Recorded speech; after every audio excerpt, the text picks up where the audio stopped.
क्या आप यकीन कर सकते हैं कि किसी विधायक को उसके गांव के अंदर सिर्फ 50 वोट मिले? क्या यह बात गले से उतरने वाली है? 50 से ज्यादा वोट तो निश्चित तौर पर जो विधायक रहेगा उसके परिवार के होंगे, और इतनी भयंकर लहर कि परिवार के व्यक्ति भी वोट ना दें, ऐसा तो हमने कहीं पर देखा नहीं। लेकिन मध्य प्रदेश से खबर सामने आई है। मध्य प्रदेश से खबर सामने आई है जहां पर मध्य प्रदेश में कांग्रेस के नेता वो बता रहे हैं कि विधायकों की तरफ से रिपोर्ट ये है कि उनके गांवों के जब वो अब वोट देख रहे हैं तो उनको 50-50 वोट भी नहीं मिलते हुए दिखाई दे रहे हैं। क्या मध्य प्रदेश में इतनी बुरी स्थिति आपको दिखाई दी? और ये तो ऐसा लगता कि कोई निर्दलीय भी हो। अगर कोई पहली बार का चुनाव लड़ रहा हो, निर्दलीय हो, स्कूल कॉलेज का छात्र हो, जिसको चुनाव लड़ने की दिलचस्पी हो, अगर वो भी चुनाव लड़ेगा तो जाहिर सी बात है 150 वोट तो उसके भी आ जाएंगे। लेकिन विधायकों के गांव के अंदर उनको 50 वोट ना मिलना, इसको क्या कहेंगे? कमलनाथ ने खुद सामने आकर के जानकारी दी है।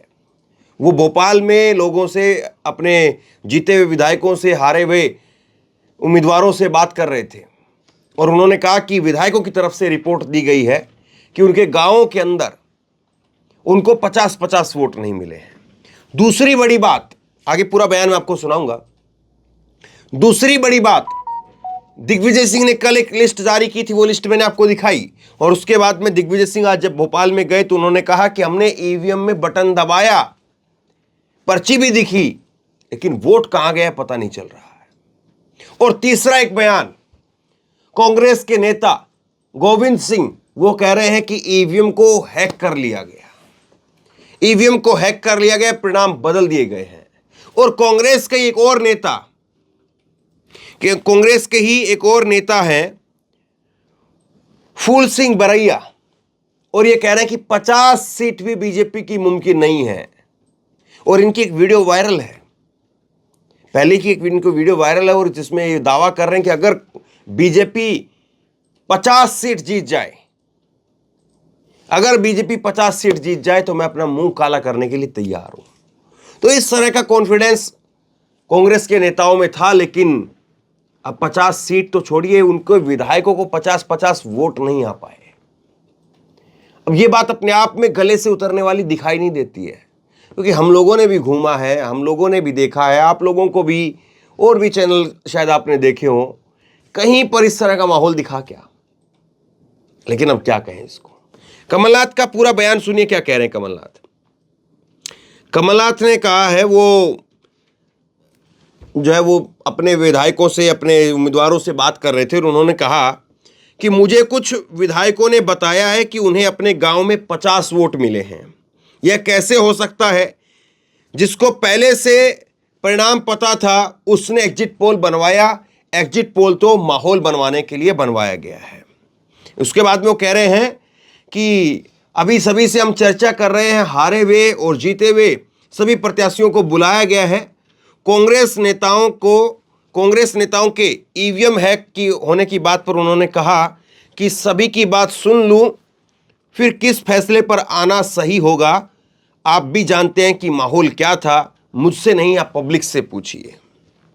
और वहीं बैठक के बाद दिग्विजय सिंह ने कहा ईवीएम को लेकर के कि हमने बटन दबाया, पता नहीं चला कि वोट कहां गया है।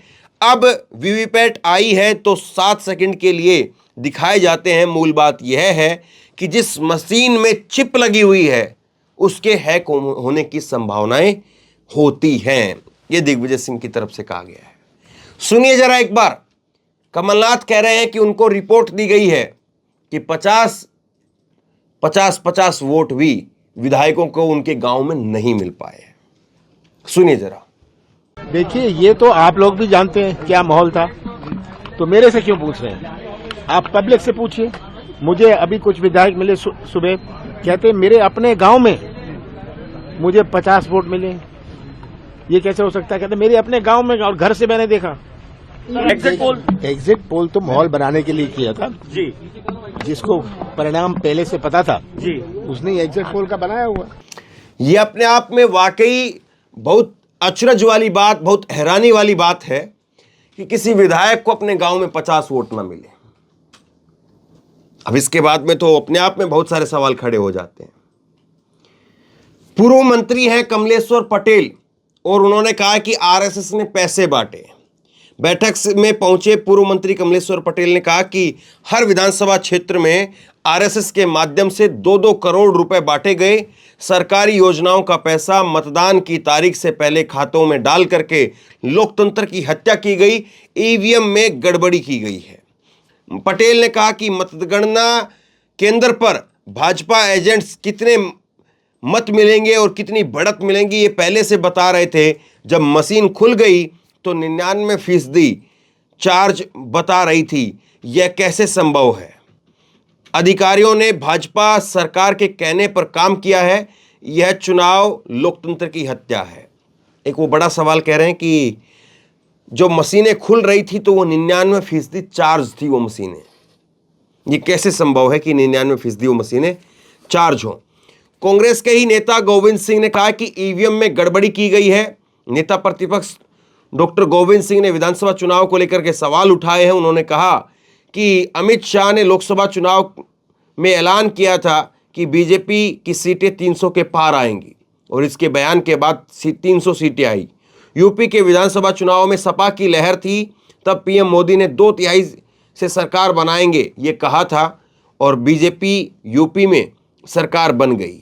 ईवीएम हैक करके परिणाम बदले गए हैं। जनता रो रही है, बीजेपी खुशियां मना रही है, ईवीएम के साथ में गड़बड़ी की गई है। यह कांग्रेस के नेताओं का यहां पर सीधे तौर पर आरोप है। लेकिन इससे भी बड़ी बात अगर हम समझें तो ये कि क्या वाकई जमीन पर वो हालात थे, जमीन पर वो माहौल था जो चुनाव के परिणामों में है। और कांग्रेस के नेता अब जो कुछ कह रहे हैं वो क्या वाकई अपनी जो है वो लाज बचाने के लिए कह रहे हैं, अपनी जो है वो साख बचाने के लिए कह रहे हैं, या फिर वाकई कांग्रेस के नेता जो कह रहे हों उस बात में दम है? सवाल ये भी है। एक और जो है बयान मैं आपको सुनाता हूं। फूल सिंह बरैया का बयान आप देखिए। फूल सिंह बरैया ने कहा कि चुनाव पारदर्शी नहीं हुए, मुंह काला करूंगा, भांडेर से जीते हैं ये। कांग्रेस के विधायक फूल सिंह बरैया, और उन्होंने कहा कि 7 दिसंबर को दोपहर 2 बजे मैं अपना मुंह काला करूंगा, पारदर्शी चुनाव नहीं हुए हैं, ईवीएम में गड़बड़ी हुई है। अब सवाल कुल मिलाकर के यही है कि ये सब कुछ जो कहा जा रहा है वो क्या अपने आप को लाइमलाइट में लाने के लिए चुनाव में कांग्रेस की हार पर चर्चा ना हो, कांग्रेस की हार के क्या कारण रहे उन पर चर्चा ना हो, किसी की जवाबदेही जिम्मेदारी तय ना की जाए इस पर बात ना हो, इसलिए जो है वो कांग्रेस के नेता कुछ अपनी तरीके से ये चीज़ों को कुछ माहौल कुछ कारण बता करके मुद्दे को डाइवर्ट करने की कोशिश कर रहे हैं? या वाकई इसी तरह का चुनाव में जो है मिजाज था कि 50-50 वोट भी कांग्रेस के विधायकों को ना पहुंच पाए? वाकई अपने आप में बड़ा विचित्र है। बड़ा विचित्र है ये देखना कि किस तरह से चीजें हो रही है। और बीजेपी के लिए सबसे बड़ी बात यह है कि बीजेपी के कई नेताओं के बयान आप देखेंगे तो उनको भी ऐसा लग रहा था कि इतनी बड़ी जीत तो नहीं होगी।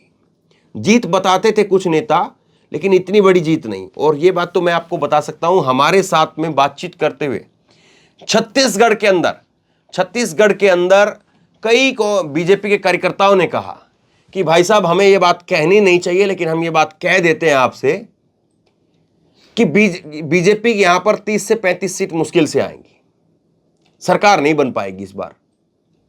ये बात उन्होंने खुद कही।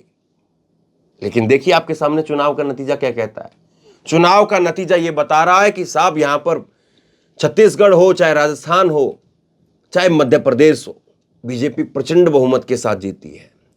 सबसे बड़ी हैरानी की बात वो छत्तीसगढ़ को लेकर के ही है कि छत्तीसगढ़ में ना भूपेश बघेल से नाराजगी थी, कोई खास नाराजगी दिखी नहीं। थोड़ी बहुत तो नाराजगी जो है वो 5 साल की सरकार के बाद में एक एंटी इनकम्बेंसी थोड़ी बहुत कहीं ना कहीं होती ही है, लेकिन भयंकर तरीके से कहीं नाराजगी नहीं दिखी। उसके बाद में भूपेश बघेल की स्कीमों का प्रचार खूब दिख रहा था। ग्राउंड पर, जमीन पर लोग किसान कर्ज माफी की बात कर रहे थे, धान की खरीदी की बात किसान बता रहे थे, और उसके साथ साथ गोधन जिस तरह से खरीदने की बात वहां पर ग्रामीण बताते थे। तो ऐसा लगता था कि तकरीबन हर तबका इस बार सरकार को एक बार फिर से बदलना चाहता है।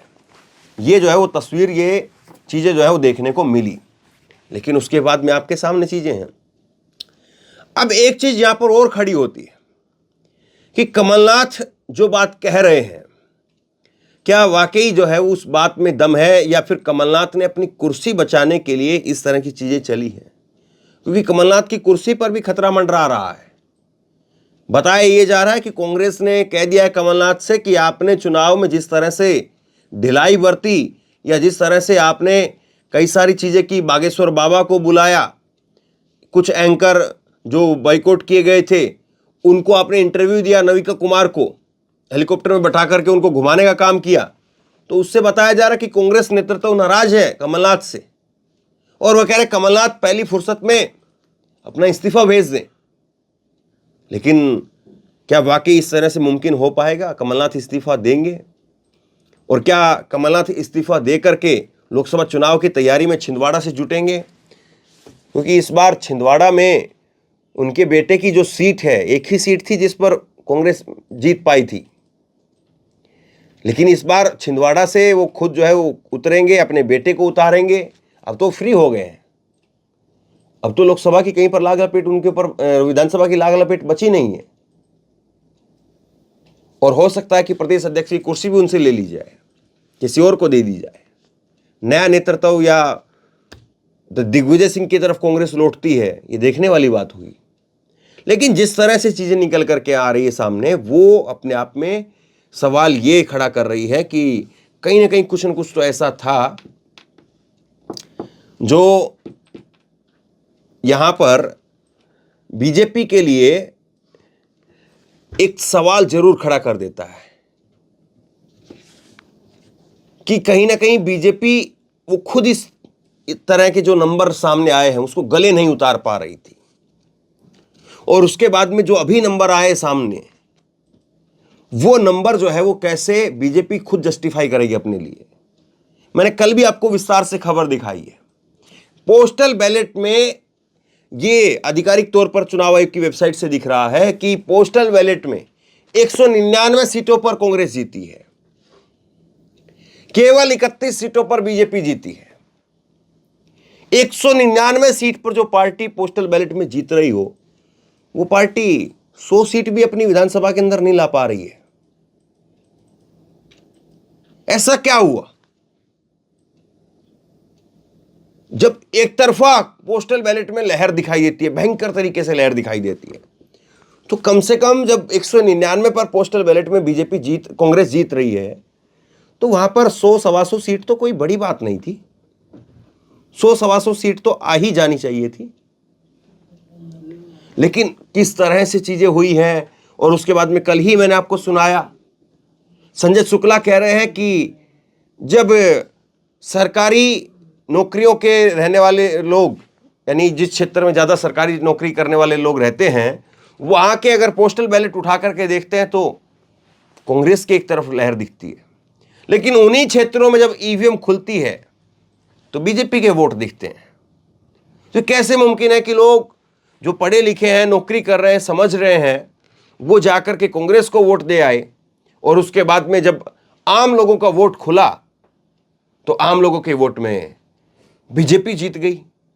ये अपने आप में सवाल उठ रहे हैं, और ये सवाल जो है वो जो है वो लगातार इस बात को और हवा दे रहे हैं कि चुनाव में क्या निष्पक्षता बरती गई, चुनाव में क्या ईवीएम वाकई ठीक से काम कर रही थी। ये अपने आप में जो है वो लगातार सवालों को जन्म यहां पर मिलता है। और बीजेपी की अगर बात करें तो बीजेपी में भी इस वक्त में एक रस्साकसी चल रही है कि बीजेपी में मुख्यमंत्री किसको बनाया जाए। वहां पर एक अपने आप में ये दौड़ चल रही है। अब खैर बीजेपी तो ईवीएम को लेकर के बात क्यों करेगी, ईवीएम को लेकर के चर्चा क्यों करेगी? उनके लिए तो वहां से अच्छे खासे वोट निकले हैं। तो ये सारी चीजें हैं। अब किस तरह से कैसे जो है वो चुनाव आयोग इन सब चीजों का जवाब देता है, क्योंकि चुनाव आयोग के ऊपर ये अंततोगत्वा सवाल जो है वो जाते हैं और चुनाव आयोग को अपनी साख बचानी है। चुनाव आयोग को अपनी निष्पक्षता दिखानी चाहिए, बताना चाहिए कि ये जो बातें, जो आरोप लगाए जा रहे हैं उसमें कितना सच है, कितना दम है, या केवल अपनी राजनीति, अपनी कुर्सी को बचाने के लिए इस तरह के बेबुनियाद आरोप लगाए जा रहे हैं। बहरहाल आप बताइए जनता जनार्दन, आप लोग क्या वाकई इस तरह का माहौल आपको दिखाई दे रहा था, या कांग्रेस के नेता जो बात कह रहे हैं वो सही है कि ईवीएम में गड़बड़ी करके, धांधली करके, पैसा बांट करके, लोगों का मन बदल करके जो असली जनमत था, असली जनादेश था, उसको बदल दिया गया। आप बताइए आप इसको कैसे देखते हैं? नीचे कमेंट बॉक्स में अपनी राय लिख करके जरूर बताइए। इस वीडियो को खूब शेयर कीजिए, लोगों तक पहुंचाइए और इसी तरह की तमाम खबरों के लिए ऑनलाइन न्यूज इंडिया को सब्सक्राइब कीजिए। साथ में जो बेल आइकन है, घंटी है, उसको जरूर दबाइए ताकि जैसे कोई खबर अपलोड करें उसकी नोटिफिकेशन सीधे सबसे पहले आपको मिल सके। अगर ये वीडियो फेसबुक पर देख रहे हैं तो फेसबुक पर हमारे पेज को लाइक कीजिए, फॉलो कीजिए और इस खबर को शेयर कीजिए।